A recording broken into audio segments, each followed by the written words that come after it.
ফিলিস্তিনের জনগণের বিরুদ্ধে মানবতাবিরোধী অপরাধে দায়বদ্ধ সংশ্লিষ্টরা। পাশাপাশি এই নৃশংসতা বন্ধে দ্রুত সম্পূর্ণ যুদ্ধবিরতির আহ্বান বাংলাদেশের অন্তর্বর্তী সরকারের প্রধান উপদেষ্টা অধ্যাপক মোহাম্মদ ইউনূসের। শুক্রবার নিউ ইয়র্কে জাতিসংঘের সাধারণ পরিষদের ৭৯তম অধিবেশনে দেয়া ভাষণে এ আহ্বান জানান তিনি। এ সময় মিয়ানমারের রোহিঙ্গাদের প্রসঙ্গসহ বৈষম্যবিরোধী ছাত্র আন্দোলনের প্রেক্ষাপটও বিশ্ববাসীর সামনে তুলে ধরেন প্রধান উপদেষ্টা। বিস্তারিত জানাচ্ছেন শাহরিয়ার বাঁধন। জাতিসংঘ সাধারণ পরিষদের ৭৯তম অধিবেশনে যোগ দিতে যুক্তরাষ্ট্রের নিউ ইয়র্ক সফর করেছেন অন্তর্বর্তী সরকারের প্রধান উপদেষ্টা ডক্টর মোহাম্মদ ইউনূস। নিউ ইয়র্কের স্থানীয় সময় শুক্রবার সকালের অধিবেশনে ভাষণ দেন প্রধান উপদেষ্টা।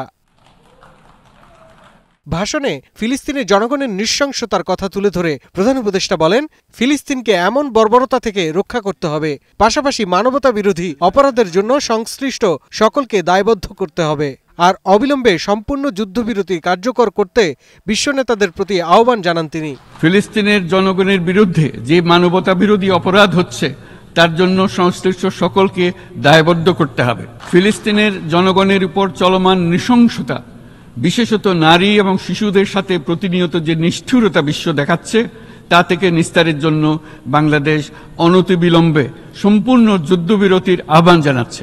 মিয়ানমারের রোহিঙ্গা প্রসঙ্গে তিনি বলেন, তাদের নিজ দেশে মর্যাদাপূর্ণ ও টেকসই প্রত্যাবর্তনের পরিবেশ তৈরি করতে বাংলাদেশ আন্তর্জাতিক সম্প্রদায়ের সাথে কাজ করতে প্রস্তুত। মায়ানমার থেকে বাংলাদেশে বলপূর্বক বাস্তুচ্যুত রোহিঙ্গাদের সহায়তা করতে আমরা অঙ্গীকারবদ্ধ। আমরা রোহিঙ্গাদের জন্য মানবিক সহায়তা কার্যক্রম চালু রাখা এবং তাদের টেকসই প্রত্যাবর্তন নিশ্চিত করার উদ্দেশ্যে আন্তর্জাতিক সম্প্রদায়ের পর্যাপ্ত সহায়তা অব্যাহত রাখার আহ্বান জানাচ্ছি। বৈষম্য বিরোধী ছাত্র আন্দোলনের প্রেক্ষাপট বিশ্ববাসীর সামনে তুলে ধরে প্রধান উপদেষ্টা বলেন, বাংলাদেশের এই অভ্যুত্থান আগামীতে বিশ্বের বিভিন্ন প্রান্তের মানুষকে মুক্তি ও ন্যায় বিচারের পক্ষে দাঁড়াতে প্রেরণা যোগাবে। আমাদের এই তরুণীরা যে প্রজ্ঞা, সাহস ও প্রত্যয় দেখিয়েছে তা আমাদের অভিভূত করেছে, সারা বিশ্ববাসীকে অভিভূত করেছে। বন্দুকের গুলি উপেক্ষা করে বুক পেতে দাঁড়িয়ে গিয়েছিল আমাদের এই তরুণরা।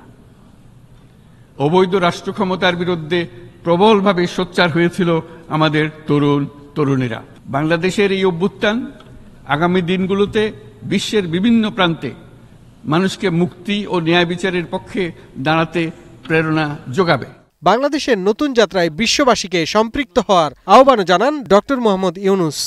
আমাদের মুক্তি ও গণতান্ত্রিক আকাঙ্ক্ষাকে বাস্তবে রূপ দিতে আমি তাই আজ বিশ্ব সম্প্রদায়কে আমাদের নতুন বাংলাদেশের সঙ্গে সম্পৃক্ত হওয়ার উদাত্ত আহ্বান জানাচ্ছি।